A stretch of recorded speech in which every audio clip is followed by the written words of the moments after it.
video today. So we're gonna do some warm-ups, some stretching, get your body loose. I just did about 2 miles around the track. Actually, you know what? I actually did 3 laps this time. So I'd say that's about 3.75 miles or so. So first of all, what we're gonna do is get our arms, hands warmed up. You're gonna go both directions. Get yourself acclimated to your bow staff. If you have a brand new bow staff, you can get them online. They're very, very inexpensive. Okay, so get yourself warmed up. Do all the stuff that you need to do to get yourself warmed up. Now we're gonna work on some stuff that most other people out there in the world, when they do bow staff, the number one skill everybody wants to learn how to do is to twirl it, right? Everybody wants to learn how to twirl a bow staff. Quite easy. There's a lot of better tutorials than I can give you guys online. That's not what we're here for. I'm gonna give you guys some secret pointers that will level up your bow staff exponentially, stuff that no one else is teaching. So when I go online and I'm looking at bow staff videos, they're all twirling videos, flourishing, all that stuff, okay? That stuff is cool. Once again, that will not help you in a self-defense situation. Now, if I actually really want to learn how to twirl a staff, what I'm gonna do is I'm gonna turn it, and as soon as I get to the point of resistance, I'm just gonna grab it from here with the other hand, spin it, right? And once it gets back to the point of resistance, once again, I'm just gonna take it and twirl it. And you're just gonna do that over and over again. Once again, there's tutorials out there that do a much better job in, you know, teaching you how to spin staff, okay? This is just the basics of bow staff spinning, okay? That's not gonna help you defend yourself. So what's gonna actually help you defend yourself is basic combo strikes. Stuff that other people, first of all, aren't gonna teach you, okay? They have katas and stuff out there. I don't recommend katas. I know mine seems a little bit more disorganized than the average person, and I'm gonna show you exactly how to combination strike with your bow staff. No one else is really teaching this stuff. They're teaching all this stuff here, which is not going to help you win in a fight. Should you have a bow staff, should your attacker or opponent have something else to fight you with. Once again, if you're gonna be fighting against someone who is a single opponent, I recommend these kinds of strikes, right? You can do all different kinds of strikes. You can even do strikes from the top. Once again, that's just for a single opponent. So just always remember this one thing. For single opponents, you're going to be using, you're better off using one side. Once again, it's further away than the average stick. This right here, this method of bow staff fighting is going to be against multiple opponents, okay? So as you are preparing yourself, once again, the best stance to fight someone is about like right here, okay? If you're gonna be using the two, I will say the double-sided method, okay?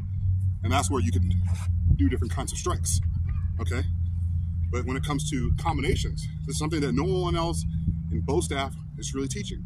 I've seen a lot of online videos where they're showing you how to spin a staff and how to do certain basic katas and stuff like that. Once again, that's not gonna save you in an actual fight, okay? So once again, you're gonna be throwing strikes against someone, right? Against two opponents, potentially two opponents. Because a lot of people, when they attack you, they attack in twos. So strike. And what you wanna do is you wanna move with it, okay? So a basic combination, for those of you guys out there who are wondering how to throw a combination with a bow staff,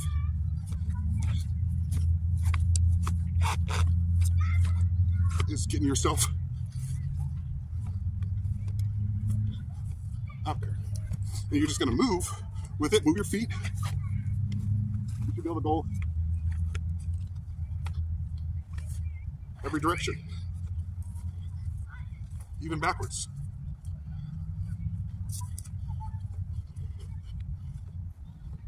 Increase your stamina by going a little further. Now for the camera, I'm not moving as much because I want to stay in the frame.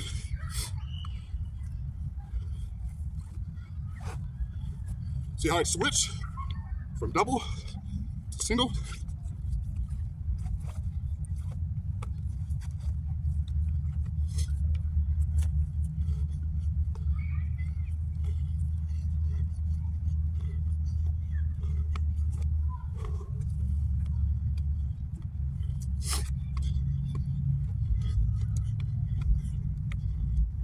work on different directions, work on different strikes, okay? So, once again, whew, hopefully I didn't make too much of a fool of myself. And I'm working on cardio, you guys. So, is to work on striking every part of your opponent, okay? So, the legs, right? If you go towards the arms, the hands, shoulders, side if they have it exposed, okay? And then if you want to go towards the head and the tops of the shoulders, like that.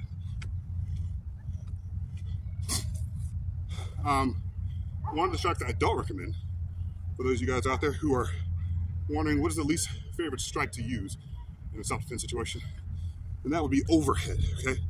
And the reason why I don't want to do overhead strikes is because it's much easier to miss, okay?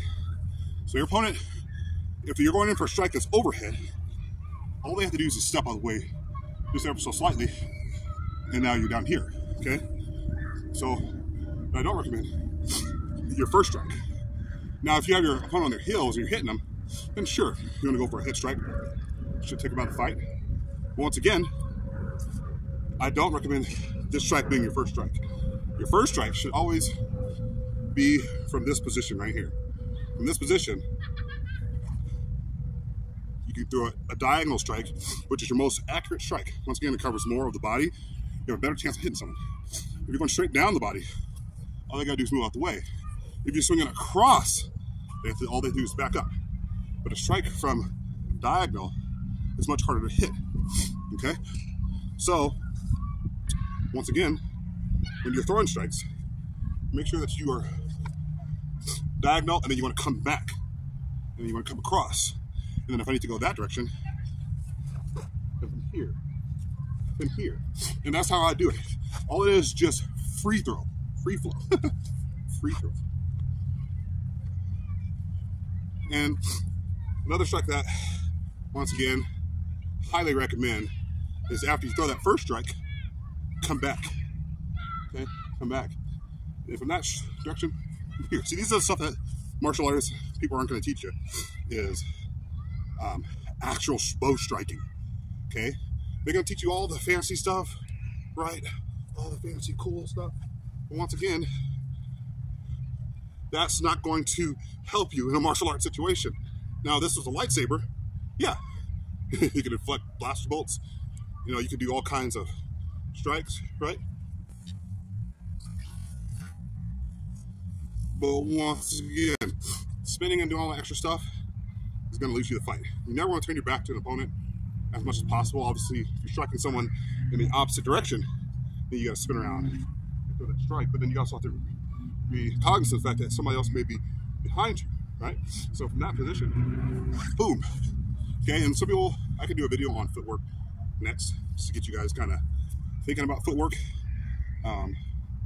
Once again, don't put all your eggs in one basket that, hey, if I know how to do this, which is what I'm doing currently, some kind of a figure eight, it's gonna make me good at bow staffing. No, it just makes you look proficient at using a staff, okay?